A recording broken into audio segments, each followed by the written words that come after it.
ఎప్పుడు కానీ స్టూడెంట్ అనేది ఒక 5 years వీసా ఇస్తారండి. That 2 years student visa and 1 year OPT and 2 years OPT extension. నార్మల్గా అందరు స్టూడెంట్స్కి 5 years of the visa term వస్తుంది ఇనీషియల్గా. దాని తర్వాత they have the 6 years of H1. First ఇనీషియల్గా ఒక 3 years రావచ్చు, దాని తర్వాత 3 years. అండ్ ఈ లోపు ఏంటంటే గ్రీన్ కార్డ్ ఫైల్ చేస్తారు వాళ్ళు, ఎవరైతే మీ ఎంప్లాయర్ ఉన్నారో వాళ్ళు ఫైల్ చేస్తారు. అండ్ ఇప్పుడున్న పరిస్థితి ప్రకారం EB3 అనే కేటగిరీలో it takes more than 100 years to get a green card అని అంటున్నారు. So it will take ever to get a green card. అది ఇప్పుడున్న పరిస్థితి. అండ్ ఇప్పుడు నేను సార్ మాట్లాడిన దాంట్లో యాడ్ చేయాల్సింది ఏంటంటే యూనివర్సిటీస్, ఇప్పుడు మన one of the spokesperson spoke about this universities గురించి. Is also looking at the accreditation of the universities. ఇప్పుడు ఎవ్రీ ఇయర్ చాలా యూనివర్సిటీస్ క్లోజ్ చేస్తూ ఉంటారు. బట్ అగైన్ దాంట్లో ఏంటంటే కొంతమంది స్టూడెంట్స్కి తెలియదు, ఇక్కడ ఉన్న కన్సల్టెన్సీస్ రాంగ్గా గైడ్ చేసి అటువంటి యూనివర్సిటీస్ పంపించడం వల్ల, లేదా కొంతమంది స్టూడెంట్స్ పార్ట్ టైం జాబ్స్ కోసం కావచ్చు, వేరే వాటి కోసం కావచ్చు, పెద్ద యూనివర్సిటీ నుండి చిన్న యూనివర్సిటీస్ ట్రాన్స్ఫర్ అయ్యి ఇవాళ రేపు మూసేసే యూనివర్సిటీస్లో ఉండడం వల్ల they will be out of status. ఇట్లా అవుట్ ఆఫ్ స్టేటస్ అయిపోవడం వల్ల వాళ్ళ ఫ్యూచర్ అంతా కూడా నాశనం అయిపోతుంది. సో ఈ విషయంలో స్టూడెంట్స్ జాగ్రత్తగా ఉండాలి. అండ్ ఎప్పుడైతే ఎవ్రీ ఇయర్ జరుగుతాయండి. అందుకే ఏంటంటే before you select a university, you should select a good university. And యూనివర్సిటీతో పాటు ఇప్పుడున్న పరిస్థితుల్లో మీరు ఎంచుకునే కోర్స్ కూడా చాలా ఇంపార్టెంట్. అండ్ యాజ్ సార్ ఇప్పుడు మాట్లాడుతున్నప్పుడు ట్రాన్స్జెండర్ విషయంలో president Trump also signed an agreement, an amendment saying that transgender కి వాళ్ళకు రైట్స్ లేవు అనే దాని గురించి మాట్లాడుతున్నారు. And they are avoiding these people in the army also. Overall ఇప్పుడు ఆ డెసిషన్ తీసుకుంటే ఒక 15,000 people ఆర్మీ నుండి బయటికి రావాల్సిన పరిస్థితి ఉంది. So these are other things. So further గా ఎలాంటి ఇంపాక్ట్ ఉంటుందో కూడా మాట్లాడదాం.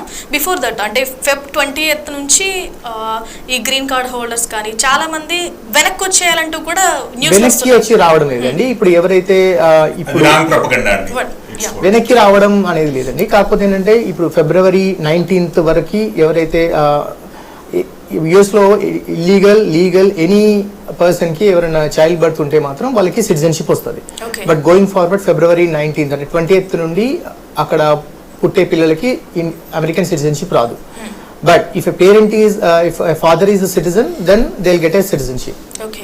అండ్ ఒకవేళ ఇప్పుడు okay let's for example India నుండి వెళ్ళారనుకోండి, ఒక F1 స్టూడెంట్ కి బేబీ పాప పుట్టారనుకోండి, they won't get a citizenship but they'll get a F2 status. H1 వాళ్ళకి H4 వస్తుంది, L1 వాళ్ళకు L2 వీసా వస్తుంది. డిపెండెంట్ స్టేటస్ ఏదైతే వస్తుందో అది వస్తుంది, కానీ ఇమిగ్రేషన్ సిటిజన్షిప్ స్టేటస్ రాదు. That is the new amendment and 14th amendment which President Trump signed. Madhukar, international relations అనేవి ప్రతి కంట్రీకి చాలా ఇంపార్టెంట్, ఎందుకంటే వ్యాపారం రన్ అవ్వాలి. సో ఇప్పుడు ఈ ట్రంప్ హయాంలో ఎలా ఉండే అవకాశం ఉంది మన trade market? Indian trade market ఎప్పుడు వైబ్రెంట్ గానే ఉంటుంది.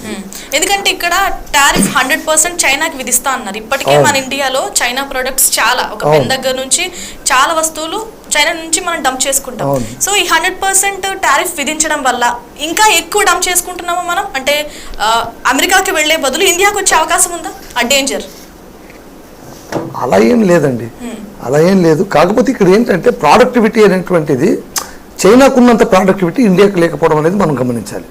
ఎందుకంటే రెండు హైలీ పాపులేటెడ్ కంట్రీస్ ఇది వరల్డ్ కాబట్టి ఈ రెండింటిని పక్కన చూసినప్పుడు మనకు ప్రొడక్టివిటీ మ్యానుఫ్యాక్చరింగ్ కానీ ఏదైనా కానీ వాళ్ళు ఉన్నంత లేబరింగ్ కెపాసిటీస్ మనకు ఉన్నా కూడా మనం కొంచెం మిక్సడ్గా ఉంటాం.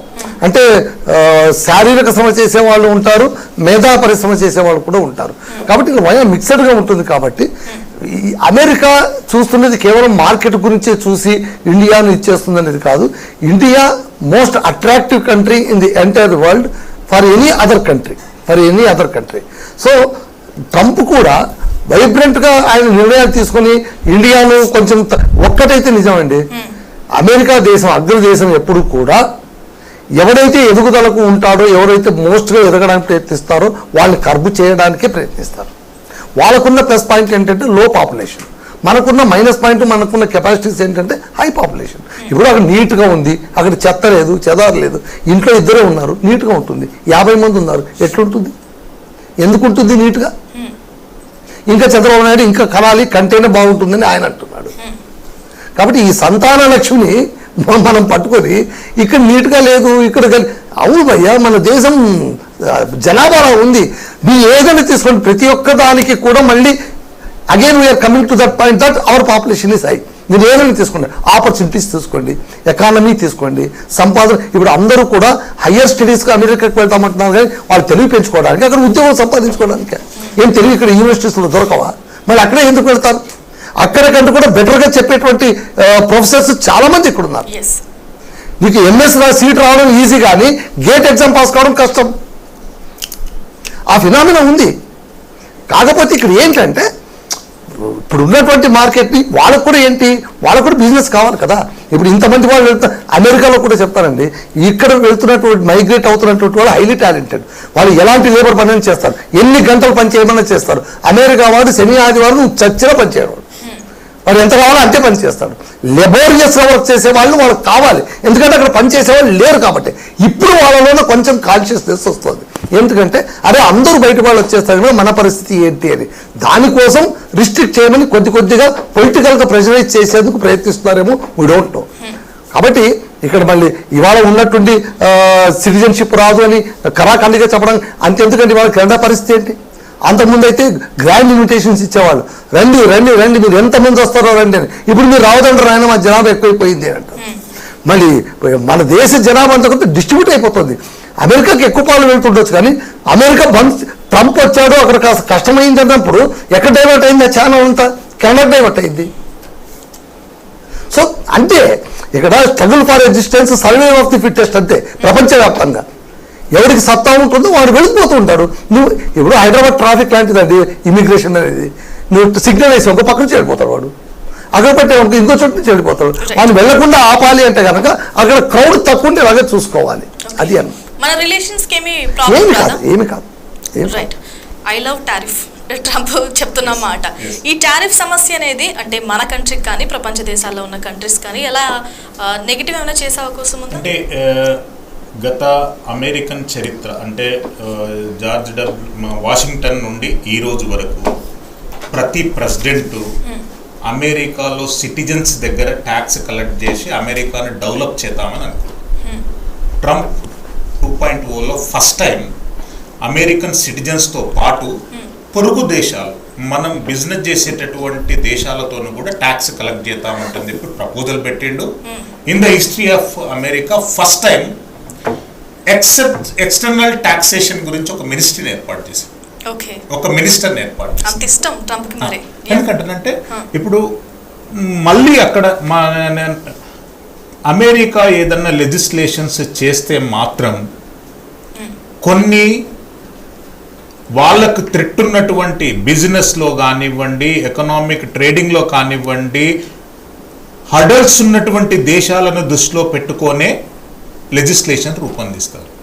For example to counter China they enacted the total legislation.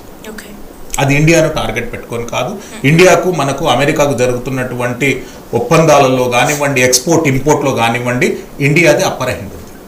మనం వాళ్ళకి ఎక్స్పోర్ట్ ఎక్కువ చేస్తున్నాము, వాళ్ళ దగ్గరికి నుంచి విదేశీ మారక ద్రవ్యాన్ని మనం ఎక్కువ మొత్తంలో తీసుకుంటున్నాము. ఇండియాకు అమెరికాకు ఆ రిలేషన్షిప్ అనేటటువంటిది ఎప్పటికీ కంటిన్యూ అవుతుంది. కొన్ని దేశాలను దృష్టిలో పెట్టుకొని మాత్రమే ఈ టాక్సేషన్ అనేటటువంటిది వాళ్ళు ప్రపోజ్ చేశారు. భవిష్యత్తులో అమెరికాతోని ఏ కంట్రీ బిజినెస్ చేయాలన్నా కానీ ట్యాక్స్లు మోగిపోయేటటువంటి అవకాశం ఉంది. అందులో మేబీ ఇండియా కూడా ఉండొచ్చు.